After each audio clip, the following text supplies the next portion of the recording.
आज की इस वीडियो में हम देखेंगे एनआईओएस 12th क्लास इकोनॉमिक्स के मोस्ट इंपॉर्टेंट क्वेश्चंस के आंसर। लास्ट वीडियो में मैंने आपको इंपॉर्टेंट क्वेश्चंस बताए थे। मैंने बच्चों से पूछा भी था कि आपको आंसर्स इसके चाहिए या एक्सप्लेनेशन चाहिए, तो बच्चों ने कहा था कि आंसर्स हमें चाहिए इसके। तो अभी इस वीडियो में हम आपके आंसर्स देखने वाले हैं। बच्चों ने कमेंट्स की थी कि आपके कुछ क्वेश्चन जो है मैम वो आउट ऑफ सिलेबस हैं।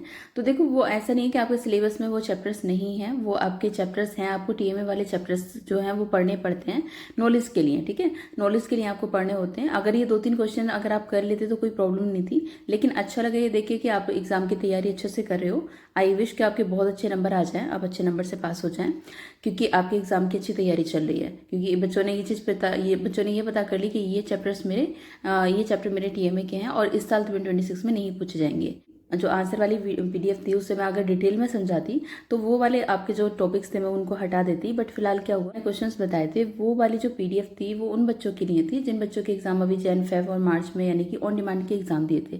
तो सिलेबस दोनों के लिए ही सेम होता है, बस थोड़ा सा डिफरेंस ये रहता है कि एनआईओएस में जो ऑन डिमांड वाले बच्चे उनका असाइनमेंट का उन्हें बेनिफिट नहीं मिलता, तो उन्हें टीएमए वाले चैप्टर्स पढ़ने होते हैं। मतलब वो क्वेश्चन जो आपके मैंने आपको बताए पीडीएफ में, ऑन डिमांड वाले बच्चों को वो क्वेश्चन करने हैं, आपको वो नहीं करने, ठीक है। तो अभी इस वीडियो में मैंने आपको जो आंसर बताए हैं ये आपके आंसर हैं। अब आपको कौन सा, जो लास्ट वाली वीडियो है उस वीडियो के अंदर सभी क्वेश्चंस दिए हुए हैं। जो क्वेश्चन वाली वीडियो है उसमें से आपको जो एमसीक्यू है उनमें से 4 और 5 नंबर का जो एमसीक्यू है वो आपको नहीं करना, उसको आप हटा देना। जो इंडिफरेंस कर्व वाला है ये आपका चैप्टर 14 है, आपको दोनों चैप्टर्स के जो क्वेश्चन है वो आपको हटा देना है, ठीक है। उसके अलग आपके जो बाकी के बच्चे हुए हैं उसकी नंबरिंग फिर इस तरीके से हो जाएगी, 2 आपके 4 एंड 5th नंबर के हट जाएंगे। उसके बाद में आपके ये क्वेश्चन बचेंगे 8, ठीक है। हालांकि जो एमसीक्यू मैंने लिए थे वो 10 थे।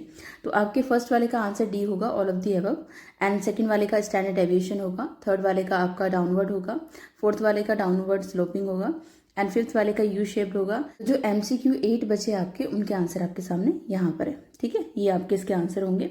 उसके बाद हम देख लेते हैं हमारे जो 2 मार्क वाले क्वेश्चन। जो हमारे 2 मार्क्स वाले क्वेश्चन है ना, इसके अंदर भी आपको क्या करना है, क्वेश्चन नंबर 3 और 4 को क्या कर देना, हटा देना है, ठीक है। क्वेश्चन नंबर 3 एंड 4 उन बच्चों के लिए हैं जो जैन फेब या मार्च में एग्जाम देंगे या फिर आपके जुलाई अगस्त सितंबर में एग्जाम देंगे, ठीक है। ये उन बच्चों के लिए होंगे ये वाले क्वेश्चन। हालांकि आपको साथ में सभी क्वेश्चन करने हैं, बट ये वाले क्वेश्चन स्पेशली उन बच्चों के लिए हैं। अगर आपके एग्जाम अप्रैल में है या फिर आपके एग्जाम अक्टूबर में है तो फिर आपको ये वाले क्वेश्चन नहीं करने। कौन सा, 3 और 4 नहीं करना, बाकी के सब करने हैं, ठीक है। तो अभी क्वेश्चन नंबर 3 आप क्वेश्चन वाली वीडियो देखना, उसमें जो आपके 2 मार्क्स वाले क्वेश्चन दिए हैं उसमें से आपको 3 एंड 4 वाले हटा देना है, ठीक है। अब कौन से आपको करने हैं, ये जो इस पीडीएफ के अंदर आपके सामने हैं ये आपको करने हैं, ठीक है। यहाँ पर आपके सामने इसके आंसर हैं, एंड इसमें मैंने 2 या 3 क्वेश्चंस और ऐड किए हैं जो कि मोस्ट इंपॉर्टेंट है, जो आपके एग्जाम में पूछे जा सकते हैं, ठीक है। तो आप उनको भी कर लेना। तो ये आपके इसके क्या है, आंसर है। 2 मार्क्स में आपको इतना ही लिखना है। जैसे कि मैंने यहाँ पर एक क्वेश्चन ऐड किया है, ब्रेक इवन पॉइंट, ये इंपॉर्टेंट है, ठीक है। इंपॉर्टेंट है क्योंकि कई बार ये आपके एग्जाम में देखने को मिलेगा, तो आप क्या कर सकते हैं, इस वाले क्वेश्चन को भी कर सकते हैं। उसके बाद हम देख लेते हैं 4 मार्क्स के क्वेश्चन, ठीक है। जो इंपॉर्टेंट क्वेश्चन की वीडियो है उसके अंदर मैंने वहाँ पर आपको साफ साफ मेंशन किया है कि 4 मार्क्स वाले कौन से, ठीक है। तो जो 4 मार्क्स वाले हैं उसमें से आपको कौन कौन से नहीं करने। क्वेश्चन नंबर 1 था आपका, आई थिंक इंडिफरेंस कर्व था, उसकी प्रॉपर्टीज बतानी थी, वो आपको नहीं करना है, ठीक है। सेकंड वाला भी नहीं करना है, थर्ड वाला भी नहीं करना है जिसमें आपको माइक्रो एंड मैक्रो इकोनॉमिक्स का बताना है, वो भी आप स्किप कर दीजिए। एंड 5th नंबर का जो है वो भी आप हटा दीजिए उसमें से, उस पीडीएफ में से, ठीक है। वो जो क्वेश्चन है आपके उनमें से आप ये वाले नंबर के क्वेश्चन हटा दीजिए, कौन सा, 1, 2, 3 एंड 5, ठीक है। उसके बाद के जो बचे हुए हैं ये इसके आंसर है आपके सामने, ये आपको करने हैं। एमपीसी एंड एमपीएस का रिलेशनशिप बताना है, डायरेक्ट वर्सेस इनडायरेक्ट टैक्स बताना है। Right word shift of demand का यहाँ पर दे रखा है क्वेश्चन, तो ये काफी इंपॉर्टेंट है क्योंकि डिमांड वाले चैप्टर से आपको क्वेश्चन देखने को मिलेगा।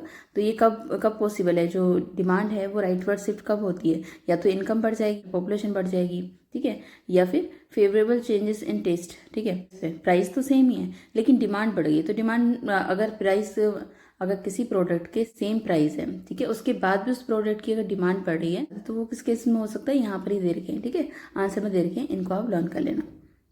मोनोपोली मार्केट का हो गया, बाकी के ये हैं आपके क्वेश्चंस, इनको आप पढ़ लेना। अब हम देखते हैं जो कि 6 मार्क्स में आपसे पूछे जा सकते हैं। मार्क्स के में आपका पहला यहाँ पर जो क्वेश्चन लिया वो है fix cost versus variable cost. इसकी जगह पे मैंने पहले आपको दे रखा था कि कैलकुलेट नेशनल इनकम। तो देखो, नेशनल इनकम कैलकुलेट करने के लिए ना वो आपका न्यूमेरिकल क्वेश्चन आएगा, ठीक है। वहाँ पर मेथड दे रखा होगा कि एक्सपेंडिचर मेथड से, इनकम मेथड से, या फिर आपके प्रोडक्ट मेथड से आपको क्या करना है, आपकी इनकम, नेशनल इनकम कैलकुलेट करनी है। तो वो वाला जो है वो आपका न्यूमेरिकल वाले में आ जाएगा, ठीक है। फिलहाल हमारे थ्योरी वाले की बात करें तो आप इस वाले को कर लो, इंपॉर्टेंट है, fixed cost versus variable cost. यहाँ मैंने इसको डिफाइन भी कर दिया है कि फिक्स कॉस्ट कौन सी होती है, जो आपका आप प्रोडक्ट को मतलब आपका प्रोडक्शन हो या ना हो उससे फर्क नहीं पड़ता, वेरी फिक्स कॉस्ट तो फिक्स ही रहेगी। जैसे कि रेंट कर रहे हैं आप, किसी को सैलरी पे कर रहे हैं आप, इंश्योरेंस पे कर रहे हैं, इन पे कोई फर्क नहीं पड़ेगा। आप एक प्रोडक्ट को प्रोड्यूस करिए, आप 2 को करिए, 3 को करिए या बिल्कुल मत करिए। जिनकी सैलरी जानी है, जो वर्कर्स वहाँ पर काम कर रहे हैं उनको सैलरी भी चाहिए, जहाँ पर वो आप काम कर रहे हैं वहाँ का आपको रेंट भी पे करना पड़ेगा, ठीक है। तो आपका जो आउटपुट है वो चाहे कुछ भी हो, इसी के साथ साथ आपका जो वेरिएबल कॉस्ट है वो चेंज हो जाती है, ठीक है। वेरिएबल कॉस्ट आपकी क्या है, चेंज हो जाती है। जैसे कि सचेस रॉ मटेरियल हो गया, लेबर वेजेस हो गई, ये आपके क्या है, ये डिपेंड करते हैं। As production increase variable cost increase हो जाएगी, ठीक है। तो ये दोनों में डिफरेंस होता है फिक्स एंड वेरिएबल कॉस्ट का, इसको अच्छे से कर लेना, ये आपका इंपॉर्टेंट है। उसके बाद में आपका जो इलास्टिसिटी ऑफ सप्लाई वाला तो सेम ही है, नेक्स्ट ये वाला भी सेम ही है आपका, गवर्नमेंट रिसीव्ड क्लासिफिकेशन का। मोनोपोली मार्केट का भी आपका सेम ही है।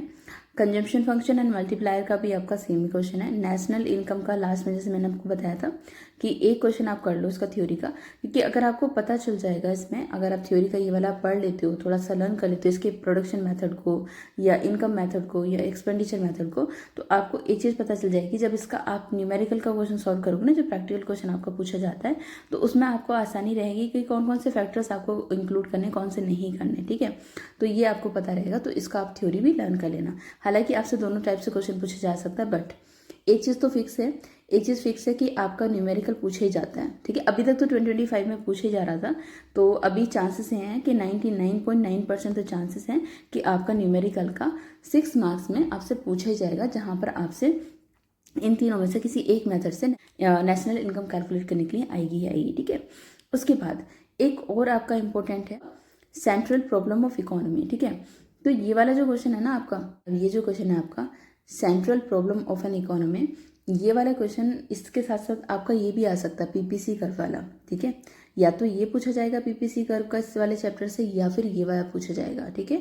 Problem of an economy, central problem of an economy पूछा जा सकता है या पीपीसी कर्व पूछा जा सकता है। हालांकि इसके चांसेस इस साल थोड़े कम है, क्योंकि आई थिंक आपका लास्ट ईयर 2025 में ये पूछा गया था, ये वाला क्वेश्चन आपका पूछा गया था। अगर ये 2025 में नहीं है तो इसके चांसेस भी हाई हैं, बट अगर आपके पास टाइम है थोड़ा सा, अगर आपने पढ़ लिया तो बहुत अच्छी बात है, इसकी भी रिवीजन कर लेना, पीपीसी कर्व को थोड़ा सा पढ़ लेना और साथ ही साथ सेंट्रल प्रॉब्लम वाले को भी थोड़ा सा पढ़ लेना। बेसिकली दोनों में क्या है कि पीपीसी कर्व का पहले तो इनको आपको डिफाइन करना है, डेफिनेशन इनकी याद करनी है, ठीक है। जो भी आपका है थोड़ा सा पहले, जब भी आपको आंसर लिखना है, आंसर लिखने का तरीका ये होना चाहिए कि अगर आपको नहीं आता तो सबसे पहले ये बता दो कि जैसे आपसे पूछे कि सेंट्रल प्रॉब्लम ऑफ इकोनॉमी है क्या, ठीक है। आपको इसमें पूछ लिया जाए, स्पेशल आपसे पूछ लिया जाए कि what to produce, how to produce and for whom to produce, ठीक है। ये आपको इनमें से कोई तीनों में से एक पूछा जाए, तो उसको अलग से डिफाइन करने की बजाय पहले आपको ये बताना है कि सेंट्रल प्रॉब्लम होती क्या है, ठीक है। जैसे कि यहाँ पर देखा है, the central problem of an economy arise due to scarcity of resources and unlimited wants. देखो रिसोर्सेज तो कम है, लेकिन वांट्स क्या है, वांट्स अनलिमिटेड है ना। हमारी वांट्स तो अनलिमिटेड है, लेकिन हमारे पास जो रिसोर्सेज है वो क्या है, लिमिटेड है। इसकी वजह से हमें क्या करना होता है, सोचना पड़ता है। जैसे आपके पास 1000 रुपये है और आपको क्या करना है, शॉपिंग करनी है, आपको कुछ खाने का सामान भी लेना है, आपको कुछ अपने कपड़े वगैरह भी लेने हैं, आपको कोई मूवी वगैरह भी देखनी है, तो आपके पास आपकी वांट्स तो बहुत सारी हैं, आपकी इच्छाएं तो बहुत सारी हैं, लेकिन आपके पास रिसोर्सेज बहुत कम है, यानी कि आपके पास सिर्फ 1000 रुपीज़ है, तो क्या है, तो ये आपकी क्या होती है, सेंट्रल प्रॉब्लम होती है। और यहाँ पर आपसे इन तीनों में से कोई ना कोई पूछने को मिल ही जाता है, ये आपके एमसीक्यू में भी पूछा जा सकता है, तो इनकी प्रैक्टिस करके जाना, ठीक है। तो गाइज ये थे आपके इंपॉर्टेंट क्वेश्चंस के आंसर, इनको प्रैक्टिस कर लेना and all the best for your exam. मिलते हैं नेक्स्ट वीडियो में। अगर वीडियो अच्छी लगी तो उसको लाइक कर देना। मिलते हैं नेक्स्ट वीडियो में। Thank you for watching.